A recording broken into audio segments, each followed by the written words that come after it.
We got a very special guest today, Devonte Davis. I call him Vontae. Good friend of the program.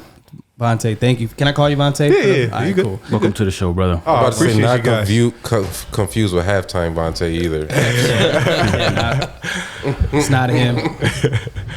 He ain't gonna quit halfway through. But I used to get that a lot too. Like the next day, man. like as soon as the people heard my name, I was like, "Oh, is that you?" Nah, my man. Like, He's probably bigger than that dude. He's small as shit. I think he's like 5'9", bro. He was a small ass He's stocky cornerback. though. He was stocky. Was He was stocky though. Yeah. I'm about to say, them cornerbacks usually run at 180, 200 range. So. No. Yeah, but they stop on a dime. Oh, yeah. He's crazy. I remember when they had him on Hard Knocks and they traded him, and they told him that, and he was like, "Man, I'm gonna have to call my grandma real quick." So, like scratch his head. I swear, bro, check it out. Yeah, that dude's funny as shit. Nah, it's funny when they talk about like the conversation with like Trey and like who else was it? It was Trey and somebody else. Oh, Trey and McCoy talking about when Vontae quit, but the way they like imitate his voice is funny as hell. Cause I never would have thought he sounded similar. Yeah, I couldn't do the Devonte voice, but we got the real Vontae here. The real Vontae. I appreciate you. What I would real estate agent is that a realtor. proper realtor. So tell us about what you do, man.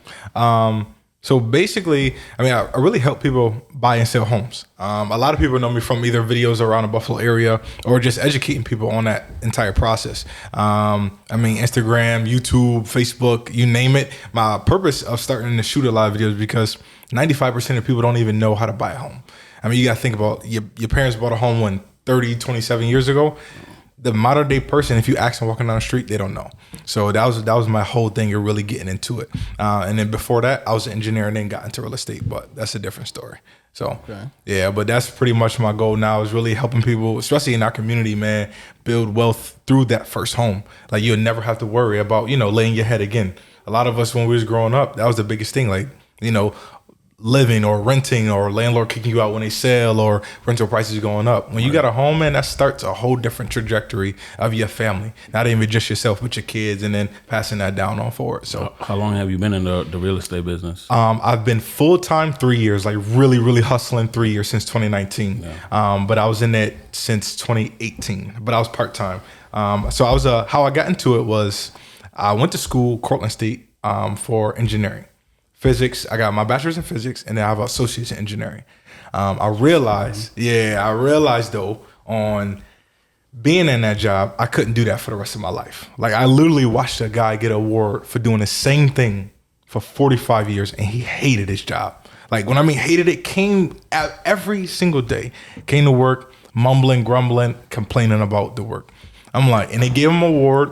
Said happy retirement, gave him a pizza party, slapped him on the back and said, "That's it." The pizza party. Who's this guy? He used to work it was at McLean Fall. Okay. But I mean, that's a normal story though. Right. Like that's a lot of people. Like the Gold Watch days is done.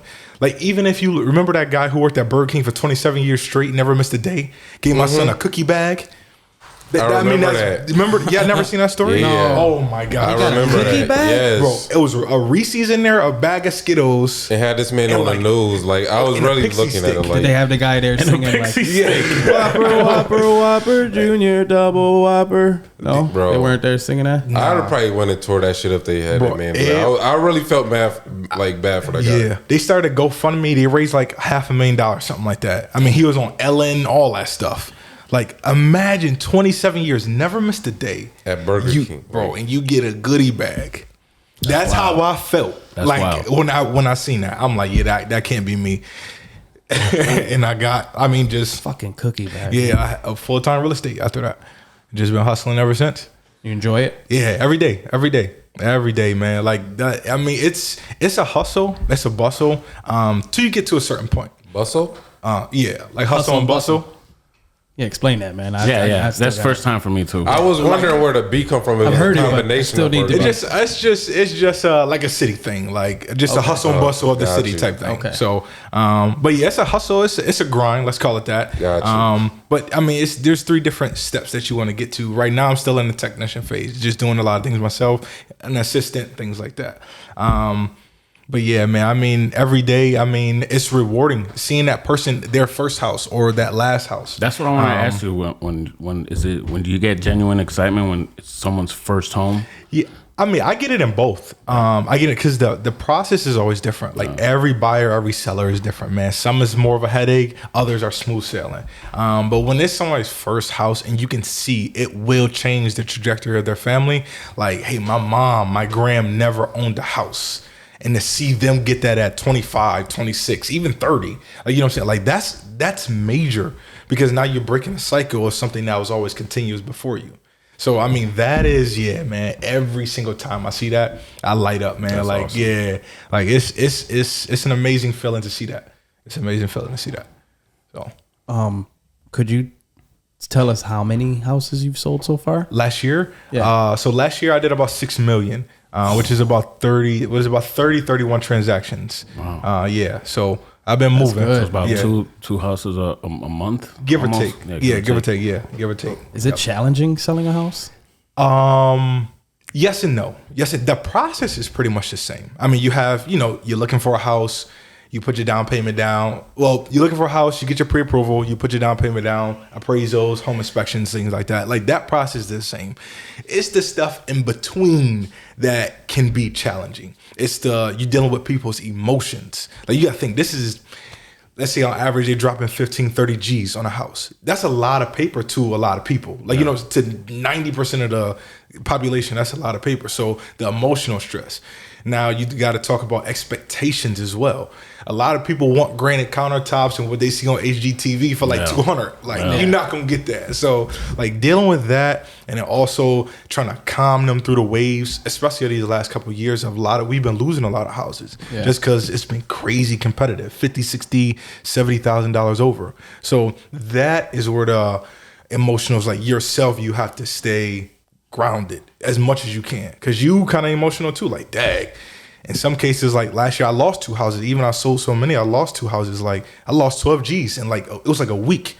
So like in my mind, I'm like, dang, I just lost 12,000. But it's what can Those you? People did they pull out like last minute or? No exaggeration, 2 weeks before close. Wow. So you talking about you was already with them searching? Done. Yeah, you already got through the process. Dude pulled out. I'm like, that you just kind of. You have a beer, that 6 G's gone. Like the next one it just didn't even fold all the way through. A month in, it was done. So yourself, you learn patience heavily, like heavily, like a child almost. Your baby running around, you telling them what to do, they don't do it. It's like that almost some days. But I mean, the other days, like you said, it's extremely rewarding, man. It's amazing.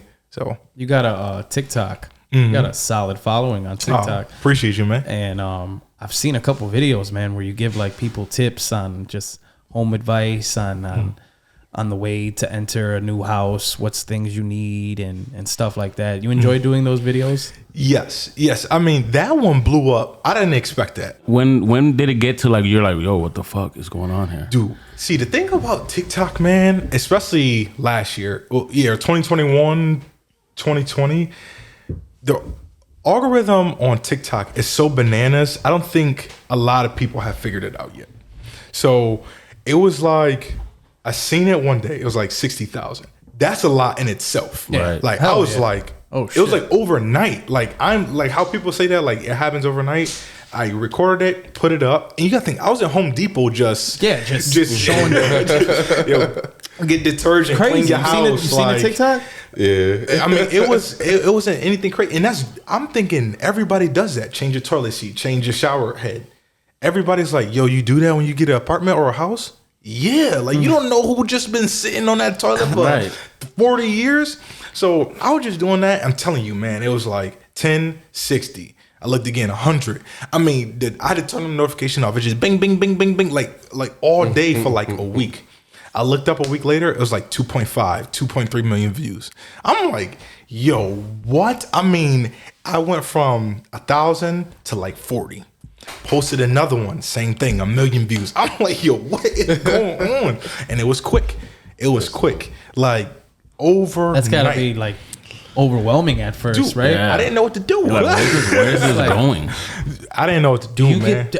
do you get paid off like having that many views? How does that work? See, like, the monetize. I mean, there is a monetization level. I don't do it. I think it's, to be honest, for every 1,000 views, it's like 4 cents. okay. So I mean, you have to, like, those people who really getting paid, like YouTubers, like they're putting out millions of views. Like Mr. Beast does like 1 billion views a year, it's something crazy. crazy. It's Like, ridiculous. but you gotta think of how the virality of his videos and the amount of the money he puts in, the time he puts in. He's paying like 10 G's for a thumbnail, like 100 G's for just the thumbnail, not even a video.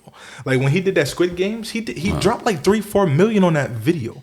So like he has the formula. He has a lot. Some people, Yeah, he got that algorithm. shit down. man. Yeah. But I mean, there's some people like TikTok. I mean, it's just you don't know, man. So it's just the consistency, and a lot of things is just volume, massive volume, man. So like this year, I amped it heavily. Like last year, I kind of took off like the last half of the year, but this year I'm back like every day, twice a day type thing. So. You dropped one right before you got here. Yeah.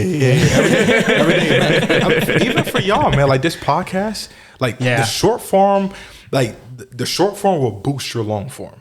So long form is YouTube, right? 10 minutes or plus or whatever it may be. The short form is that 60-second clip, that 30-second clip. That's like the motivational videos. Those clips is 15 seconds, right? Yeah. So if you take these up, whatever is the most peak at that time or whatever you want to get up the message across, you chop that up and you push those out. This should be, if this is an hour long, you can chop up literally 60 clips, 1 minute clips. You have infinite content just off this one podcast. Like Dames, that was a minute, an hour, and 15 minutes? Yeah. Bro, you got 75 clips just off that if you just chop up every minute. Yeah. It's just volume. Like I'm telling y'all do that, in 6 months, y'all won't even, this room will look totally different. You had your lights, you know what I'm saying? You'll get a better table, whatever it may be. Like, you know what I'm saying? Go Rusty. That's a good table. Yeah. You're definitely not fucking with the table. So It's all good. You're right. But what y'all did correctly was the audio. People miss that. If your visuals is good, but your audio is bad, people won't listen. If your audio is good though, and your visuals is bad, like then people will stick around for it. Think about the news right now. Everybody, when you look at the news, everybody has iPhone earphones in. On Zooms. Zoom is the worst quality camera. horrible. Like it's terrible. You shooting on what? A7, A6 IV, right? A7, S3. Big boy. So you're spending, you know what I'm saying? That's a totally different visual. But look at the news compared to this. Like, you know what I'm saying? Y'all did the investment. All you gotta do is just put out the content. Yeah. Like that's the hard part though, because it's the consistency every day. The people don't want to put in that. But you put out, bro, I'm telling you, twice a day, 3 times a day. Y'all be on the clips? Yes, clips short. All right. So what are you editing now? What am I editing on? Yeah. On Premiere. Premiere. Okay. Yeah. So just chop those up, whatever the highlight or you feel like that message is, right? So I would, instead of just watching podcasts, study the podcast. What are those clips that you see 20,000 likes on? Like, what are they saying in that? Like, once you start studying that, all right, whatever game is being given away, whatever y'all strong viewpoints are on a certain topic. So, as we talked about earlier with the fights, and you was telling me about the contenders and how they keep going back and forth. That's a perfect clip. Yeah. That's a 15-second clip, 30-second clip. And everybody's going to either agree with it or disagree with it. Now, you can prepare yourself for, you're going to have a lot of BS in the comments. Like, you know what I'm saying? So, like, you're going to get those, so just grow your skin thick. Other than that, man, like, just push it out. Push it out, respond, and y'all, I'm telling y'all good to go.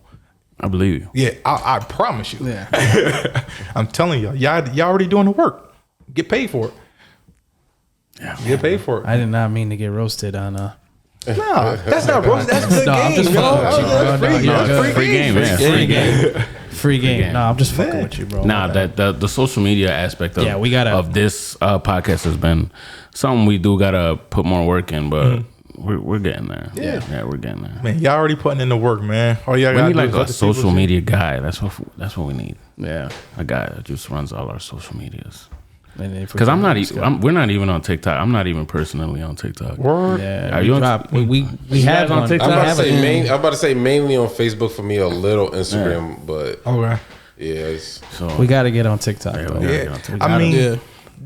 I would do them all, man. You could repurpose the same clip all 3 areas. If you ever notice me, it's the same clip. Yeah, and all Facebook, Instagram, and TikTok. Yeah. I don't care because it's a different audience everywhere. Yeah. Like, you know what I'm saying? Your TikTok audience may be different from your Instagram audience. And that's just a fact.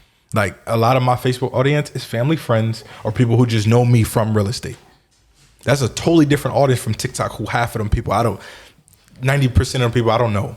Instagram, I probably know everybody on my Instagram. But again, has it helped? Has it helped you with your business, with your houses and stuff? So yes, Facebook and YouTube. I kill off YouTube. But that's more of a relocation client. So what I talk about on YouTube is all Buffalo based. So if you're, are you the one that made a video of 5 places to go? Yes, Yeah. That's me. Okay. I seen that video. Yeah. So Are you the one? that's me. I seen that video. So I watched that. all of that is people moving to Buffalo.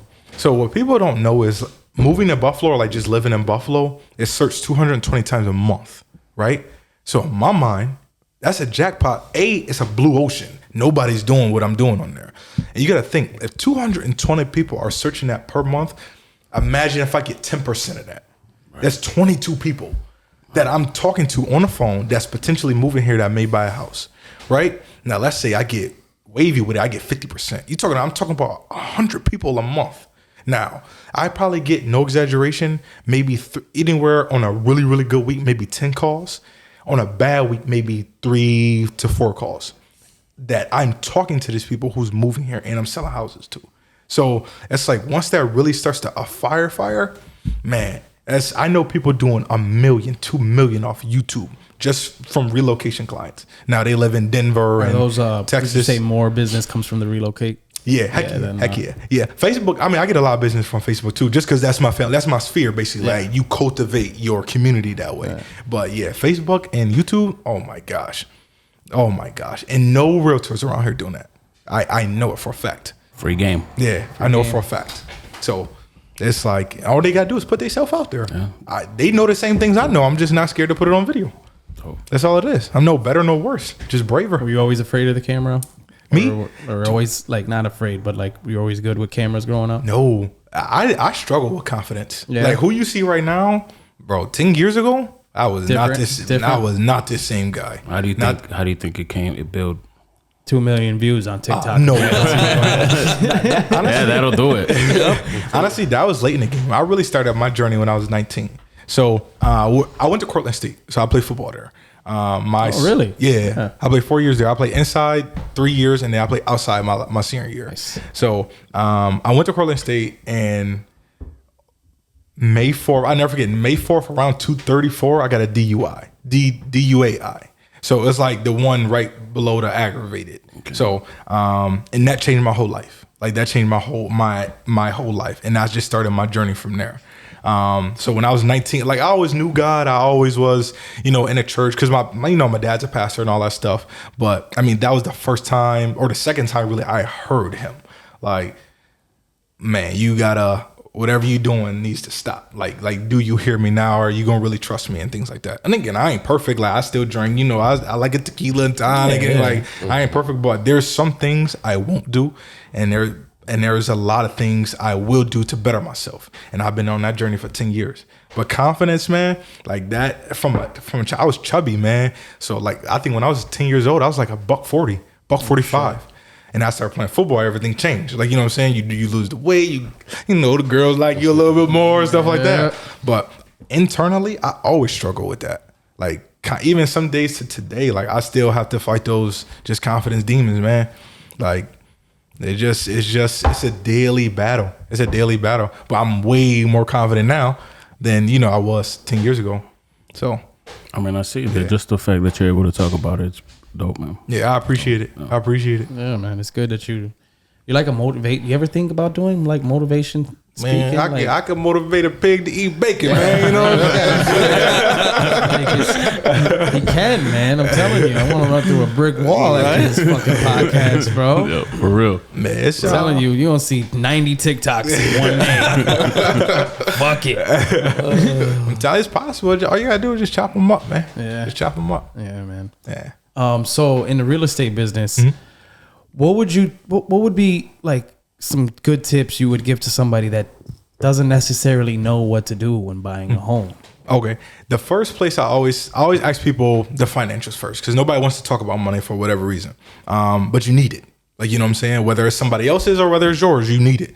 So if I were you, say you're thinking about it like, hey, half of 2023 is going to be my year. First thing I would just tell people, start putting away money.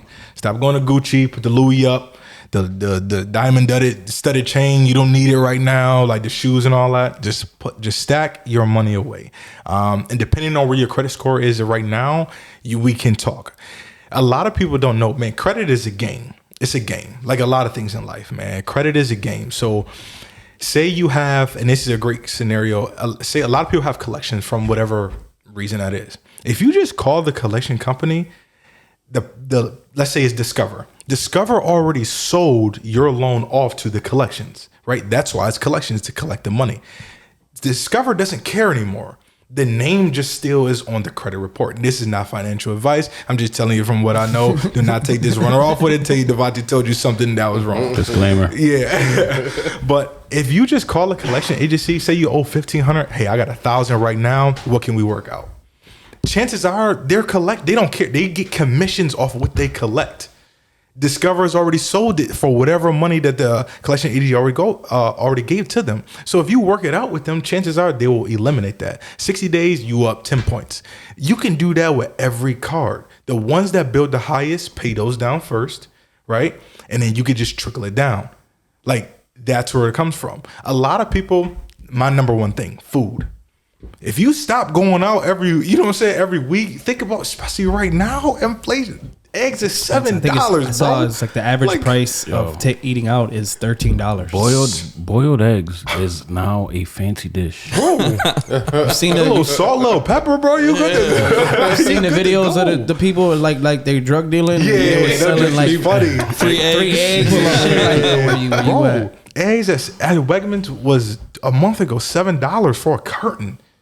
That's insane, man. Cook. Like, and you gotta imagine when you going out, even now in Buffalo, if I order a single order of wings, it's 8 wings now. It's not even 10 or 12 anymore. 8. You know, I think they do it by weight now. Hold up. A lot of places do It's by weight now. When did this happen? Because I got a single order like the other day and they gave me 12.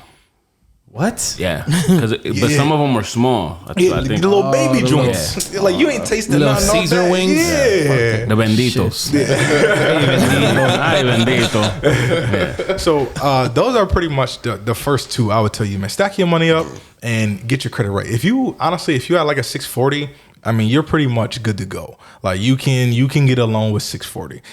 Roughly, I would say 580, but you're gonna have a heftier down payment. So some people just mess their credit up young, like most people, 18 years old, right?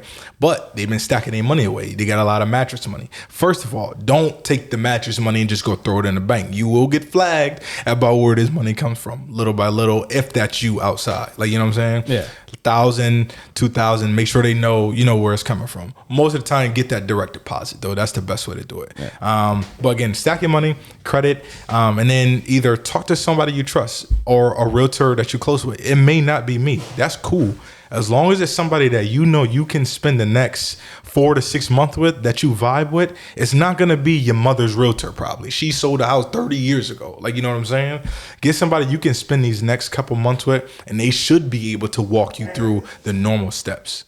Last thing is, if money is like, if coming up with the down payment is tough, down payment assistance is always there for a lot of people, especially if you fit inside the income bracket, and it's pretty high as to what it is. Like Five Star Bank, for instance, if you were under, let's say, 67,000, and this was your first house, they was giving away up to $7,000 towards down payment and no PMI. So PMI is premium mortgage insurance. So basically, the bank is going to ensure that they get their money back. They're going to tax you a little bit every single month until you pay that off, and then everything goes towards your principal and your interest from there, basically. But they're giving you 7 Gs. Like, that's a lot. Like, that's a lot of money. Plus no PMI. So you save in an extra $100, $150 a month. So now you could put that more towards your principal and get a little bit more of a house type thing. So, I mean, there's ways. Are a lot of those for specific areas or like area codes? Like, if you we'll give you this, but you can only buy a home in a certain. So it depends on a bank. Like M&T, sometimes they'll say like low to moderate, but a lot of that can be Cheektowaga, Hamburg. It just depends on the median income inside that specific area. So you got to think. Let's say, and this is exaggeration, but let's say Orchard Park median income is 80,000, right? You can get up to 120% of that. What is that? Almost 70,000, almost. So you can still move inside that area. Like that's big. So the higher the median income, if you fit inside that, they'll be able to give you more towards your down payment, if you will. Now, depending if you move into a lower, because they want to bring everybody back inside the city and things like that, they'll sometimes even give you a credit maybe for some construction loans or extra down payment assistance to fix up that specific area. So it really just depends on where you're looking, and then what that specific loan type requires for you to get that type thing. So it really just depends on the median income in that area, how much people are making inside that neighborhood, and then it's a percentage based off that, if you will. So, I mean, there's definitely opportunities. So, what would you say the state of the market is right now? It's stabilizing. It's tricky because, and I was just having this conversation with somebody else too. The biggest problem we have in my eyes, and this is my opinion, is it's a housing shortage. Like there's not enough houses. Let's say last week I was looking between Amherst, Cheektowaga, Lancaster, right, and including the Village. They're in between the prices of 150 to 300. So basically a first time home buyer's price range. No. There was literally 45 homes up for sale. At that price range? Inside that price range. Yeah. No one cared actually about probably 16. Who their city officials were until like the pandemic hit. People started paying attention. Yeah. But that was like... Everybody's at home too, though. That's true. Had more time to be like, got forced to Everybody at home, man. Oh, yeah. But that changed a lot. If you really think about the landscape of everything that was going on, man. Yo, it's really everybody wild. was stopped on their phones. The news was crazy. Like, so if you had to get anything off your chest, that was the time to do it. Crazy. 'Cause I never thought in my lifetime I would literally go through something like that where I was like, you stuck in the house because you're not almost allowed to just go anywhere you want. Like that shit was really insane. It just changed people, like kids, like working at schools now and just seeing like the way these, you were stuck at home. That's it. So like a lot of these kids have like anxiety now. Like they don't want to leave, and it's not even like, oh, they just want to play video. No, like they just. Different. They spent 2 years in the house, it's now going outside. So the whole mental health aspect of it is crazy. And the social, social. Yeah. Yo, it's crazy. Hunger. That was big because I compare that to almost the same way my mom homeschooled me for 7th grade. So I kind of felt like the same way when I went back. Like I feel like 7th grade year was like a huge year for me to miss. Like right before 8th grade, because I was like, that's you really start getting into your yourself. So like when I missed that year, I felt like I was like like a step back from like socializing with other kids on a regular basis. So when like all these kids was out, especially when you going into high school, you never experienced that, and you get to all that after COVID. It's like. Oh yeah, especially going into high school. Yeah, because these kids missed 7th and 8th grade, and then they're freshmen. I didn't think about that at all. How was it selling homes during the pandemic? That was on my 2020. So obviously none of us can move from basically January to March, maybe. I mean, as soon as they said we was good, I was outside. Yeah. Like, I mean, outside. I mean, it was different. You masking everywhere. Was virtual house tours a thing? I was already doing that. Okay. Especially like I said, I do a lot of relocation clients. So a lot of my videos, I'll go through the house for them, which is cool because it takes me shorter amount of time. But I'm very descriptive, like, hey, this, and this. I'm noticing it smells like cat in here, whatever it may be. Like, I'll give that full description, that narrative as I'm going through, and I'll send it off. A lot of people was buying houses that way. Our generation, I think I was reading a stat. It was like 62%, 68% of people don't mind buying houses through video and photos. Like, and some photos, like they'll make the room mad big, but some people don't care. Like a lot of people, millennials and things like that, they don't care. They'll buy a house and they feel comfortable doing that. So it's just a different way. The world was already digital. That forced the world to be digital, basically. Like, you know, it forced the world to be remote and do things from long distances. Think about your job. They said you can never do that from home. Everybody did their job from home at that point. Like, you know what I'm saying? From teaching to the janitor. A lot of companies realize that a lot of people can do their house from home, their job from home. Yeah. And now they have to come back to work. And they don't like it. Yeah, I seen Disney was forcing people to do a 4-day work week mandatory. I just read that the other day. So, who's it? Goldman Sachs? Did you ever read that article? I didn't. Oh, Goldman Sachs forced everybody to come to work on a day. Only 50% showed up. We talk about the Goldman Sachs, like they own everything. Them and BlackRock. 50% of your employees only show up. Wow. That tell you where the world is. Yeah. But think about it. If you in the comfort of your own home, or you work better at home now, and you don't feel like you want to be in the office, and I still do my job or even more productive, Right. in your pajamas. Some people really like that. I couldn't do that, but some people really like that. Like, it just your perspective, man. Let's jump back to the state of the market. Okay. Oh yeah. So to me, the biggest thing is the housing inventory. It's a supply and demand thing, and I'll give it on a micro level and I'll give it on a macro level. So the micro level is here in Buffalo. Like I said, Amherst, Cheektowaga, Lancaster. In between 150 and 300,000, there's only 40 to 45 homes up for sale. And like in those three suburbs, you got to think Amherst is the biggest suburb we have. Cheektowaga is the next. And you know, right now, Cheektowaga is like that next step out the city suburb type. So that's where a lot of those homes are, Cheektowaga and Amherst. For only 45 to be up for sale in this January month, that's huge, especially for first-time homebuyers when everything has just risen up. Now, on a macro level, so a nation level, right now, January 2022, coming into this year, there was only 1.1 million homes up for sale in the entire U.S. That's low.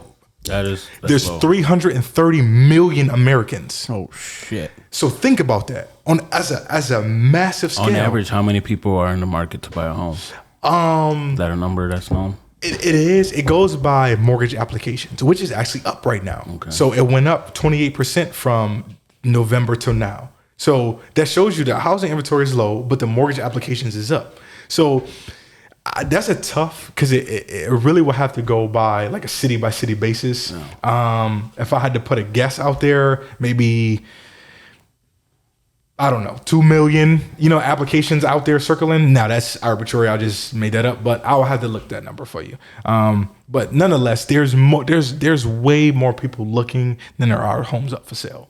Because if it wasn't, then you'll have a buyer's market, not a seller's market. Yeah. So a seller's market is anything under a 6-month supply, right? So right now, if all the homes stopped right now in Buffalo going up for sale, if not one more goes up, we'll be out of homes in a month. Like a month and a half. Like, that's scary to think about, right? So on a macro level, let's say there's a million homes up for sale. It got to be, like I said, this is arbitrary, not exact, but maybe 3 million buyers. So 6 months supply or less is a seller's market. At 6 months starts to be a buyer's market. There's really no in between. There's either buyers or seller's market. So we need a lot more homes up for sale. The biggest, and everybody compares like 2008 till now, but the biggest difference is 2008, there was the most homes up for sale at one point in history since 1971. So you had 4 or 5 million homes up for sale in 2008, 2009. But if we backtrack that even more, remember 2002 to about 2007, they were just giving away credit cards. They was giving away homes. Like, hey, I make this, no proven, I make $7,000 a month. All right, here you go. There was a movie about that, The Big Short. Exactly. That movie is amazing. Awesome that movie is dope. Yeah. So same thing. They were just giving loans out, right? So if you're just giving loans out to people who weren't qualified, part of those 4 million, 5 million homes that was up for sale in 2008 a lot of those were foreclosures. That's why everybody was defaulting. That's why it crashed. Right now, we have the lowest inventory. Compared to the highest in 2008, we have the lowest inventory. Because think the Fed would never want that to happen again. What did they do? Put the laws in place. Now your credit got to be straight. Yeah, you have to have savings. That's why I always mention that, because the bank is just going to ask you the same thing. So that's really the biggest difference. Do I see it dropping or crashing? I don't, just because of inventory. Anything that scares people is going to buy. Think about your shirt on a website. It's 3 of these left. You're going to buy it if it's your favorite shirt. Like, you know what I'm saying? Same thing with a house. There's just not a lot out there. Even when interest rates, we're still not at our highest. Like, 5%, 6% is not bad. Like, we just been spoiled the last 10 years at 3.5%. 2 years ago, it was 2.25%. Like, you know what I'm saying? But 5% is not horrible. 6% is not horrible. So you think a couple of years ago the houses were underpriced and it's balancing out now, or you think they're overpriced now? I don't. So because you just said earlier that there's 45 houses left within the first time home buyer. How many of those houses though in reality like are ready to move in? So you're gonna have your grandma houses, yeah. Like you're gonna have those that need cabinetry and stuff like that. The thing about it, people are sitting on, or people, two reasons: HGTV. Everybody can be a fixer-upper now. Like out of nowhere, everybody's in carpenter. YouTube University. Yeah, right. So it's possible to learn that. So people are not afraid to take on the house if it costs less. Okay. The second reason is when it comes to those like move-in ready houses, you do have those people who don't want to do anything, but you also have those investors who are trying to make a dime too. So a lot of those move-in ready houses are pretty much flips. So somebody came in, moving, and whatever. So it's tough to say if something is overpriced or not, because it's what a buyer's willing to pay for it. Okay. If you selling a house and all four of us are bidding on that house, who's to say the house is not worth more to me than it is to the rest of them? Because it's my perfect house in my perfect area, plus it's in a perfect school district for my children. Like, you know what I'm saying? Or my future children. So it's tough to say things are overpriced until it sits on the market. Like, you know what I'm saying? It's tough to say that. Overpriced to me is when it doesn't appraise. Appraisal is basically when a bank comes out, assesses all the rest of the houses, and then it makes the appraisal. If it underappraises, then maybe, overpriced. But at the same time, if you won the house compared to 20 other people who put an offer, who's to say that? Then the next person just gonna have the same issue. Is the seller allowed to sell the house over the appraisal? Yeah. Then it becomes up to the buyer. Okay. So you really have three situations with that. If it doesn't appraise, either the buyer can walk away, the sellers can agree, or the seller or the buyer can come out of pocket and just pay the difference. So the buyer can walk away, seller can come down on the price, or the buyer can pay the difference of whatever that is. So those are the situation. It doesn't matter to the seller. Really, they're still coming out on top. It matters is the buyer going to walk away or come out of pocket, whatever the difference, or they just renegotiate in the middle. So the seller may see it as, if I got 5 other offers, 10 other offers behind me, you can go walk away. We're just going to sell it to them. Yeah. Now they're going to find themselves in the same issue. So you might as well I tell them, hey, you might as well just work it out with us.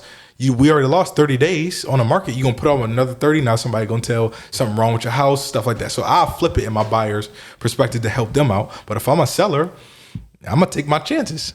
So it depends on your perspective and what you want to do. And again, back to the emotional thing we talked about earlier. Are they emotional? Hey, do I want to wait another 30 days again and sell my house? Right. Chances are they don't. They're trying to get their money and go buy something else. So it just depends on the situation. That's what I say. Every situation is different. Every situation is different. Would you say you have more people contact you about selling their house or compared to buying a home? A lot more people hit me up about buying. A lot more people hit me about buying. A lot more sellers now are taking note because I do so much video and marketing and stuff like that. They want that. So, but a lot more buyers, which turn into sellers later on. Yeah. So ain't no difference. As long as they spell my name right on the check. Yeah. What's the most busiest time of the year for you? Would you say tax season, summertime, or summertime? Summertime. Everything goes up. Spring, summer. Spring is summer. Winter is always, especially in Buffalo, and the winter we've been having thus far. Nobody moves in the winter up here. I can't say that. Not a lot of people move in the winter up here. But spring, summer, yeah. So anywhere from about March to about September football season, October. Yeah, it's grind time. It's grind time. So it's boots on the ground at that point. So you brought up grandma's house earlier. Is it easier to sell a grandma's house or a move-in? Move-in all day. All day. All day. All day. Depending on who does the flip or just whoever took care of the property really determines the condition of the house really determines how quick it will sell, especially determining the area. So, I mean, if you came in and you redid all the floor, the biggest thing I tell people is kitchen and bathrooms. That's where we spend the most time. Think about it. When everybody come to your house, where's the first place they go? The kitchen. Where you spend the most time? The bathroom, shower, and using the bathroom. Like, you know what I'm saying? We spend all the time in there. So if you're going to do anything, do those two. And the reason why that is, people going to come in and paint the walls anyway. They're going to put carpet in or hardwood flooring in the way they want to anyways. But if the kitchen is done, that takes a big bill off the table. So, but moving ready, if you did granite countertops and you have hardwoods or tiles like you have here, it's going to sell immediately. Everybody loves the grays and the whites right now. Again, HGTV stuff. Yeah. So, yeah. Grays and the whites, that's like the color of the house? Colors. So, basically, everybody loves white or gray walls right now and gray carpet or the gray vinyl plank. Everybody likes that. Countertops are generally some type of quartz or granite. Like many people not doing marble. I mean, you talking real money now. Gray carpet, that's risky. Yeah. So it just depends. It just depends. Especially in Buffalo, a lot of people have hardwood floors anyway, so they just shine them up, shellac them, and go from there. Mm-hmm. So do you ever run into troubled clients like watching HGTV? Like you just mentioned, you always see them shows, and like the lady just complains about the paint color. I don't like this. Like, lady, you could change it. Like, how? Like, do you have any stories about that? I'll help like you paint the house. Yeah, like some client from hell. You would be. I'll give you a couple. I'll give you a couple stories, but you'll be shocked. Like I said earlier about people expectations. That's why I tell people to get a pre-approval. People think they can afford more than they can, and it's not a bad thing. Like there's no good or bad here. It's just sometimes people taste is a little more than they pockets at the time. So, but yeah, I had a couple clients, man. No exaggeration. I mean, dude. Every week, no exaggeration, for probably about 6 months, 3-4 houses a week. I'm talking about the little things. It was like one thing about the house. So maybe it had been the kitchen is not big enough, but she has huge main bedrooms, like, you know what I'm saying? Space for the kids, playroom for the kids, finished basement. But it was just little things, man, that will drive you up a wall because now you feel like you're wasting your time now. And every house, and I told her, like, and this is when I didn't sometimes know how to voice my opinion without raising it. This is where the patience was coming in and learning those different just tricks. But hey, look, you're gonna have to sacrifice something in your house. Like unless you build in a house, that's for anybody. Unless you build in a house, you're not gonna get the perfect house. You're just not. Like even if you build a house, unless you have unlimited funds, you're still not gonna get the perfect house. Yeah. So it's things like that. I tell people just manage your expectations. In that same breath, I never judge anybody either. And I'll tell you a story. When I first got into real estate, it was a guy. It was two people, right? I'll tell you about the first lady. Going to see a house. It was a rental. It was a double. Real nice. So we outside. We taking a scope around the outside, right? Looking at it. All right, it needs this, this, and this. No biggie. It's a rental. The lady pulls up. Nice. All white Mercedes. Clean. So this is 2019. Clean, brand new. I'm talking about still had the stickers on the tires. Clean. And then she gets out, and I was still with Tay at the time, but I was like, she get out. I'm like, hey, I'm like, damn, like she got out the car, right? So she get out the car. I mean, everything brand new. She matched the car. Like, let's put it like that. We go upstairs. I said, are you the owner? Because I'm thinking, she owned it and she's the one that's selling the place. She's like, no, I'm the tenant. Okay, cool. No problem. We just want to see the upstairs apartment. We'll be in and out. Dude, open the door. I promise you, the roaches meted us at the front door. Damn. Oh, God. It gets better. It gets better. Oh, my goodness. As soon as I seen that, and this is always I always say, hey, don't worry, we won't be here long. I say that in the beginning just to clear the air. If it's nasty or nice, I always say that because I don't know. I told her, I said, don't worry. I said, we won't be here long. Dude, I went in the house. First of all, the bedroom was in the living room, which is okay. The amount of mess that was in this lady's house and the stench that came from it, I can't even, it was a mix between pee, dog, and just junk. Like it was disgusting. She was a hoarder. Dude, I don't know. And she said her the kids. tenant. This is the tenant. The landlord must not know nothing oh about my that. gosh. I'm talking about it didn't batch up from outside to inside, right? That's crazy. All right, so the story is I had a client. He pulls up, him and his family. Old beat up van. Chrysler, whatever the Chrysler van is. Yeah, whatever it is. Beat up, dent in the side. He gets out, him and his family, lovely family. Make a long story short, on the outside, you just thought this was a normal dude.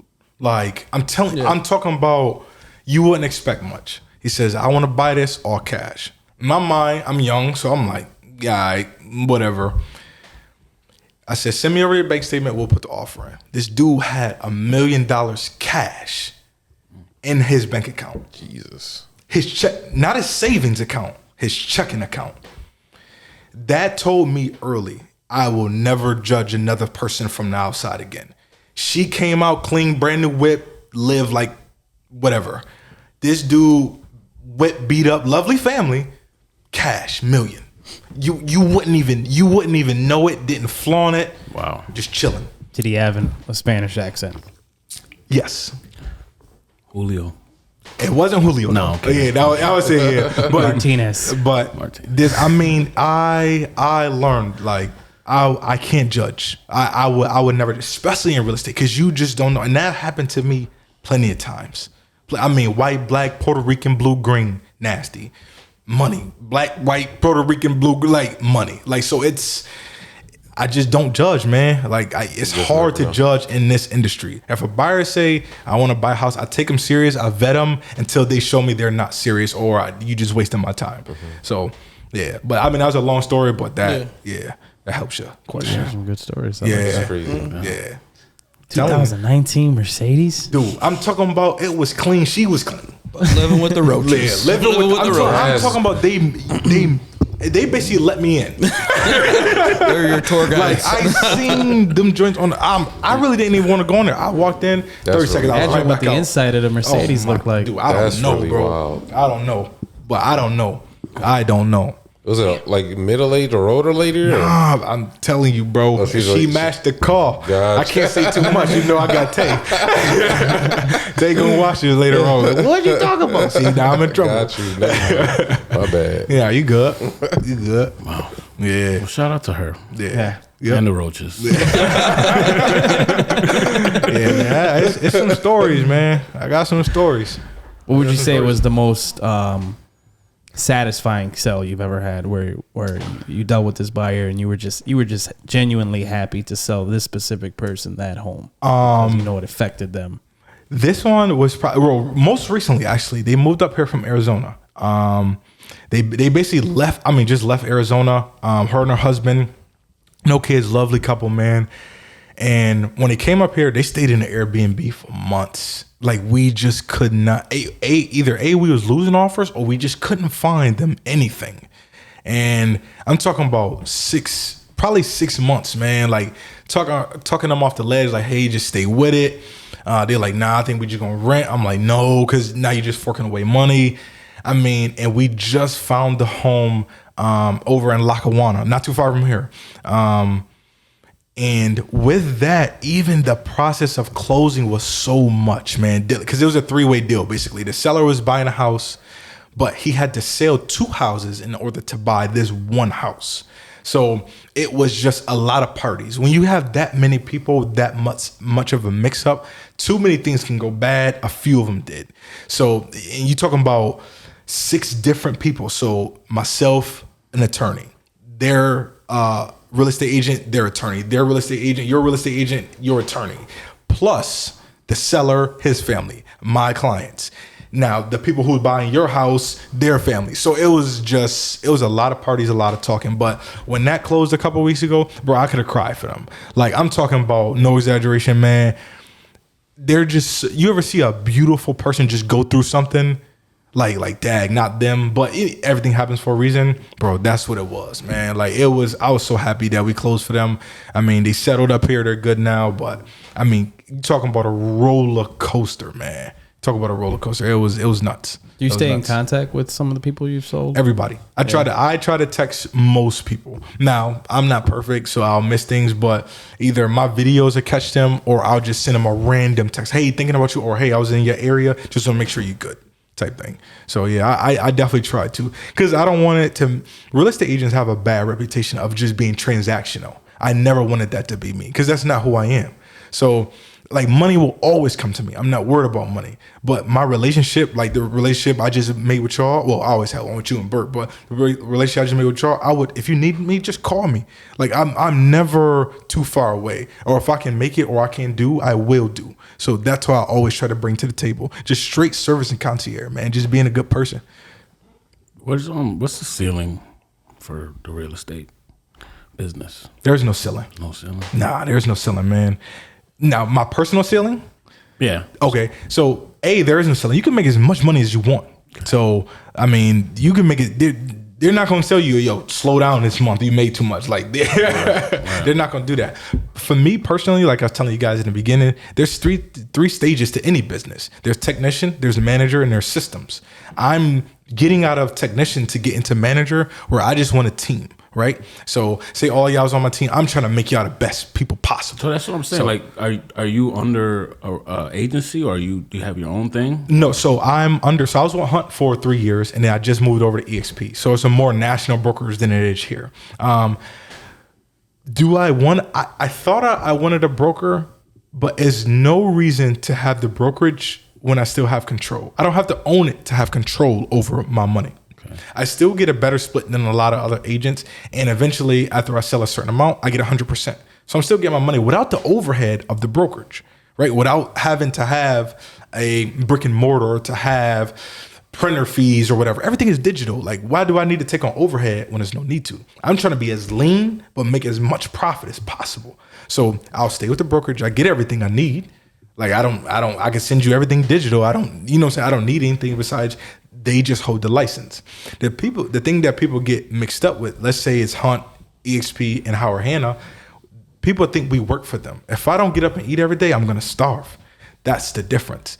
If this is just a hobby for some people, or I just want to sell a deal or two a year, then hey, that's on you. Me, this is my livelihood until I get to a point of being a manager, or I manage my own team, and that's what I'm looking to do now. I don't want to be selling real estate in 10 years. Like, there's a lot of people, and there's no offense to anybody out there, but like, that's not cool to me that you selling real estate for 30 years. Like, that's you bragging or complaining. Like, you know what I'm saying? Yeah. Like, the point of getting in real estate is to make money and build a business. A real business, you don't have to be there. Whether I'm near or not, get out. Yeah, whether I'm near or not, it should be making me money. That's my goal. If I want to be in South of Italy, bro, I'm out and I'm still getting a check at the end of the month. Like, you know what I'm saying? So that's my goal, man. Like, I don't want to be, if I could keep my team and then just invest everything, which is the goal, I won't be selling for too much longer. Like that, and that's my plan. God willing. So yeah. Is there like a rush to it too? Is there like a rush? Yeah, man. Adrenaline rush you get? I used to get the rush. Well, no, I still get the rush. Yeah. Like if I got like 8 appointments that day, it's like, yeah, let's get it. Like, you know, but this other day too, like it's like, dag, I'm just shooting videos all day. Like, so like there is a rush. I could definitely say that. It just depends on what it is. Like yeah, I gotta get this offer in like right now. That's lit, especially then when you win it. Like it's like, yeah. So it's yeah, man. It's like with anything. It's like any passion, man. Like you're gonna have your highs and your lows, man. But as long as you make everything even killed and you give your all, sky's the limit, man. Yeah. Love this guy. Dropping bars, man. I've literally just been sitting down, like, soaking all this shit. Amen to that. Yeah. Amen to that. Yeah. That's good, man. Do you have any more tips that you would give to people as far as they're settled into their new homes? What's things that they have to make sure they do? Yeah. The biggest thing, especially in Buffalo, is water issues. We all know we all got damp basements. Especially anything built between 1910 and 1940, right? So I would just throw a dehumidifier downstairs, especially if it's damp, musty a little bit. Dehumidifier really solves a lot of that problem.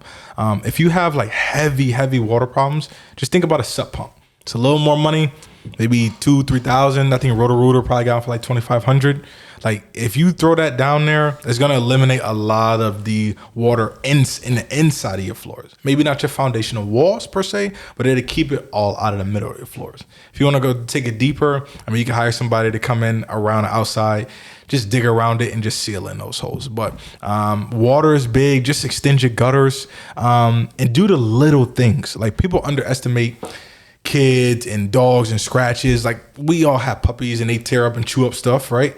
Like those little things, once you see it get chewed up, just do them. Because then when you go to later resell, you're not dumping a lot of money at one time. It's like, dang, I gotta spend X, Y, and Z to get my house ready to sell when you've been doing it all along.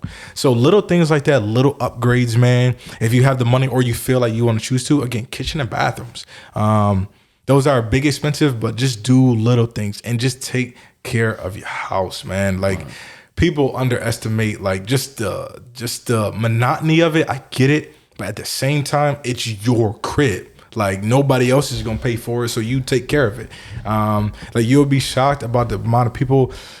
I think my house is ready. It's like in the eyes of a buyer, they're gonna point out this, and this, and this. So just take care of those things, so those little things don't add up to big things later on. Especially electrical, plumbing, roof, stuff like that. Even the gutters, even shit like the gutters, or where the water runs. Yeah, you gotta make sure it's away from the house. All that shit. Yeah, just extend your gutters, man. That's big. That's huge. Right. Like that's huge. That's huge because that's how the water just gets back into your basement. Right. So like, and that's a $10 fix. Like, you know what I'm saying? Instead of just letting it pile up in a corner like you're saying. So it's just the little things, man, that can make a world of difference to keep your house nice. You ever had an instance, because I'm sure you'd be aware of your clients' financial situations. Mm-hmm. You ever had an instance where they try to get something, down the road they weren't going to be able to afford? I probably wouldn't even let it get that far. Yeah, man. Like the type of person I am, like I point out a lot of stuff. But I've learned not to talk my clients out of buying something either. So to me, there's a fine line. And to your point, I always tell people, is it in your budget? I'm talking about like not, I think I can afford, but is it in your budget? Like, will you be house poor? Like, there's no need to be house poor to keep up with the Joneses. For a lot of people, it's their first crib, not their forever home. So if you pulling in, for arbitrary numbers, $5,000 a month and your mortgage is half of that, that doesn't make sense. Like, you know what I'm saying? Like if you really think about that, or you paying $4,000 a month, that doesn't make sense. Like, so it's like, can you afford that in 5 years? If you lose, you know what I'm saying? Like, yeah, you may lose your jobs, hard times, we all fall on those, right? But can you afford that if you don't get another promotion? Like, don't expect a promotion and then expect to buy a bigger house. That's what I mean by become a house poor. Like, take your time, man. Or if you can, no children, work a second job to then cover yourself for a long period and then work up to that promotional point. So I try not to let my clients become house poor or purchase anything where they're going to be calling me in a year, Devonte, you knew this was wrong? No, I didn't. That's why we get home inspections. Like, you know what I'm saying? Just pay that $400 to save you thousands later on. Like, but again, and I say that tentatively too, because I know inflation has went up, rental prices went up, stuff like that. But if you can, man, and you can buy instead of rent for a long period of time, 2 years or less, yeah, right? It may be 4 or 5. We all, that's normal. But at that point, especially when rent is $2,000 a month. That's crazy now. Studios are $2,000 a month. What? Yeah. Have you 451 Party Elmwood Village? Mm-hmm. Those new high rises, 5-star bankers on below. Yeah. Like, you know where I'm at? It's like right near Squeeze Juicery, JT's exactly. Over there. Yep. Bro, 2,600 starting. Studio. Two bedroom. 2 bedroom? Yes. Even still. 2,600. Holy shit. That's like the grid? City. The grid on Main Street? The grid. Yeah. Experiences over there. Yeah. Buffalo Niagara Medical Center. Okay. Right? Willoughby. Okay. Yes. Willoughby, right? Exactly. Yeah. 1375. Guess how big it is? 400 square feet. Damn. You talking about a box? What would you say the square feet of the studio is? It's these 2 rooms, 1,300, basically. That's your bathroom. This is probably the bedroom, living room. Done. That's crazy. Kitchen is probably in the room that you open the dog in. Like it's like some rental prices are they're high, man. Like they're high. Like you can still find them low, yeah, but it's some like you'll be like, wow. And you own your own home. So me and my brother and my dad own one. My dad owns another one in Amherst, and me and my girlfriend just moved in, so we rent together. But I'll be getting probably a couple of this. Okay. My plan is to get 2 investment properties this year. So That's awesome. yeah. That's awesome. So yeah. You can be a landlord. Yeah. I might just just have a property manager do it. Just because I don't want to worry about the hassle. Yeah. But if I can save to invest more, I will. But the biggest thing is just screening your tenants, man. Like if you get a good tenant, some people just don't want to own. You don't a want home. the lady in the Benz. You don't. Heck no. You don't want her. Heck no. But some people are really good tenants. Like I'm sure most of y'all are. Like if you could find people like yourselves, man, that just they may not want a home. Like my mom, the reason I'm so passionate about that is because my mom has never owned a home. Like we either lived in subsidized housing or she's been renting all 28 years. And when I talk to her, I'm like, Mom, like, why don't you just buy it? Like, you know, you make decent money. Why you don't do it? I just don't want the hassle. But I get it. She by herself, you know, a boyfriend or whatever. But she just don't, like, her mind can't fathom home ownership for whatever reason. But there's a lot of people like that. Or especially the generation that we're in now, everybody wants to be mobile, right? Everybody wants to travel. I don't want to be settled down. Cool. As long as you take care of it, those are the type of people I'm looking for. You never there? Bet. I should have anything to worry about. Right. So it just depends. But some people really still want the American dream of, I want a crib. Yeah. So it just depends We all on the want cribs person. here, right? Yeah, I want a crib. Yeah, I want a there you crib. go. There you go. It's possible, man. More than possible. We all will be hitting you up. I'm Yeah. just gonna say that. Yeah, right let now. me know, man. We'll sit down. Well, I say I already been watching the videos. Like, all right, so I know I gotta have this thing. I ain't gonna waste a man's time. So like, Yeah, I mean, if y'all got questions, I call got me. you. Like, I will respond, man. Maybe not right away, but I will try to. So, I mean, it's never a dumb question. It's never no waste of time, man. Like, if you don't know, it can't hurt you. Like, ignorance is not always bliss, man. Right. Like, get that information, like for real. So, And what would be some advice you would tell somebody who's trying to get into real estate or into that field? What would be some advice you would give them? my first thing is be ready to put yourself out there. Especially in this day and age where everything is video, man. Everything is consumer based. Everything is on your phone. Be ready to put yourself out there. Excuse me. Can't be afraid to do so. Whatever your marketing strategy is, I would tell them to consider video, like heavily. Especially, I don't know if y'all been keeping up with like AI, Chat GPT, and all that stuff. What is that? No. Put us on. Put us on. Oh man. Put us on. Okay, so AI. You said that and mad chat- fast. That sounded like a. Artificial intelligence is AI. Okay, I Right. get that. So Like when you go to a website and there's a bot you're chatting with. yes. Okay. Similarly, Go ahead. Similarly, that's more of like a message bot. But artificial intelligence is basically like your algorithm, right? They already know when you go on TikTok. They already know what you're looking for. Whether you're looking at puppies all day or kitties all day, whatever. That's a form of artificial intelligence, right? But AI right now is, and when y'all get a chance, as soon as we get off this, check it out. It's called Chat GPT, right? You can type in anything into this website. And what the website does is, let's say I want to get 12 topics about the podcast hosting, right? It will spit out 12 different topics with bullet points explaining itself to you. How does I'm trying to make it relational. How do I market my podcast better? Give me 12 bullet points. It will spit it out and give you each one of those. Write me a blog post about it. It will write a blog post for you. It's literally, it takes all the data from 2021 and before, gathers everything. So let's say you searching for something on Google. Give me something you would search on Google.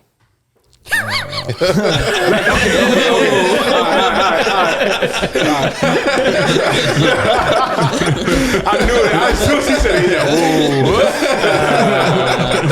All right. Say if you wanted to know something specific about a subject, something New York scientific. Yankees. Right. Give me all the players from New York Yankees from now until 1971. It will spit out every single one. Like, I'm talking about any topic you can think to search for, it's literally intelligence at its finest, man. You can search for anything, any question. The difference between that and Google is when you go to Google, you type in something, you still have to read articles about it, right? So let's say you want to know from the War of 1812. Instead of typing that and reading everything into Google, you can type, give me a summary of the War of 1812 in a full essay form that I need for my college course. It will spit it out for you. Put it just like that? In seconds. And you can say, I want to, No, I was just saying, like, I'm just like, yeah, you hear this shit? Like, and then the crazy part is you can do it in a specific author. So let's say, hey, make it funny in an author of Mark Twain. It'll write it for you, like, accurately. It's scary and good at the same time. So marketing, copy, a lot of your websites, landing pages. A lot of people are scared right now because they fear that their jobs are going to be gone. If I can tell y'all anything, like, invest in the next 5 to 10 years, try to invest in AI, man. Like, it's going to change the game. I'm telling you, it has no emotion. It's not like iRobot, bro. Exactly. That's exactly what it is. Invest on our demise. Yeah, bro. It's No, what they're trying to do now is because so many people are using it right now. They're trying to construct it so that it can't learn without us. Because if it does, we'll be done. Like, you know what I'm saying? Like, say it learns on all of our minds at one time, like, and then figures out how to trick us, we'll be gone quick. So they're trying to do and construct it, and I say construct, but construct it in a way that they can't be without us. Like, it's already been around for years. It's just now public face. But I'm telling you, man. Chat GBE? Chat GPT. GPT. Yep. What the fuck is GBE? Yeah. Isn't that like a gang? Yeah, I think it was. Yeah. That sounds like Whenever you be about to say, searching I on thought that Google. was- Chief Keef game. Yeah, Chief Keef. Was that Chief Keef game? No, I thought that was I'm thinking of TD. I think that's TDE. That's Kendrick. Yeah, Top Dog. Yeah. GPT. Yep. Yeah, man. It's bro, it's fascinating. Remember on Instagram, right, when everybody was doing like the face of the artificial intelligence face? Oh, like the it was like a painting? Yes, Yeah, exactly. That was artificial intelligence. So basically, there's a company called Lenza, right? People was paying, they made $1 million a day with this. Here's the thing. They took, no exaggeration, they took the, let's call it the AI code, right? They plugged it into their software. They made a nice interface for it so it's easily to, navigate with, very intriguing. They basically paid that. People was paying $10 to get 100 images just of their face in the moon and the stars. I'm on the planet, shit, bro. yeah. They made $1 million a day, and it didn't cost them anything to use that software because the software is free to use. All they did was make it user accessible. So they put a nice interface on there. They made it intuitive. Click this, put your payment in here. I'm talking about, if you think about it, for those 2 weeks or a month, you've seen everybody's face with the artificial intelligence, bro. Yeah. From celebrity, flooding, bro. $1 million a day. That's like 2 months, man. Bro. Jesus. It's like Kanye when he said that Kim K was making $1 million a minute on the emojis or some shit when she dropped. Man. And this is just the beginning. I'm talking about not even scratching the surface, man. Dang. Like, yeah, man. Like, I'm telling you, if you type in there the best 100 podcast topics, it's gonna spit them out. Your content is done for you. I use it. I'm not a writer, right? I can speak. I'm good with numbers. Blog posts on my website. I didn't write, but it wrote me 13 blog posts. Something that would have took me 6-7 months. Wrote it in. I got those in 2 days. Would that be considered copywriting? No. Yeah. No. Nope. All they do is it's artificial, technically. All you doing now is going back and editing it. Like, you know what I'm saying? It's not, you're not pulling sources, or you don't have to do all that. College professors would never know whether it's coming from your voice or that voice. That's awesome. I guarantee they'll never know. Free game. That's the hook. Yeah, they're trying they're trying to get it to a point where you can make your own voice out of it. So I speak funny yet professional. You can make it. You could type it in that way, or you can feed it. Hey, this is what I wrote when I edited your paragraph. Write it just like this for this specific topic. you would never know. You would. There's no way. There's no way. You better keep an eye on your students. I ain't a teacher, so It's like, I don't know. y'all remember check study in college? Check study? yeah, for sure. I paid my $50 too every month. Station machine. How they know I didn't do it? Ain't no difference. And that was taken out of a book. Imagine that just printing it up in seconds for you. Chat GPT. Yes, I'm telling you. that shit And out. there's a lot. There's many more. There's many more, man. Like there's many more. Yeah, I'm telling you. Once you get off here, email, password, bro. Put it in, and just get all the podcast topics you want. What is Joe Rogan's top 40 That's podcast his guy. topics? That's his guy. My guy. You get busy.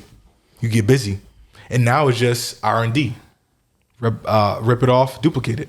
Think of it. That's all podcasting, or that's all a lot of it is. Systems There's are already in there's place. a podcast. I think you showed me it. A podcast that reviews Joe Rogan's podcast. Yeah. Yeah. And Yep. killing. And Right, a million they're something. killing Yeah. it on Apple Bro, Podcasts. that's all it is. Because man. Joe Rogan isn't on Apple Podcasts because it's Just just Spotify. Spotify. Yep. So there's a podcast that reviews his podcast on Apple Podcasts, That's and they're wild. doing well. Yeah. Dude, nothing is new under the crazy. sun, man. Everything is systems, bro. Right. We're not Everything is reinventing systems. the wheel. It's For just- what? Just improve it. Right. Just improve it. Make it go Chop it faster. up, man. Just chop it up. That's put it. it out there, man. Yeah. It's light. Vontae, where can they follow you, man? Everywhere Devonte L. Davis, pretty much. If you want to look on YouTube, it's Buffalo Living 2.0.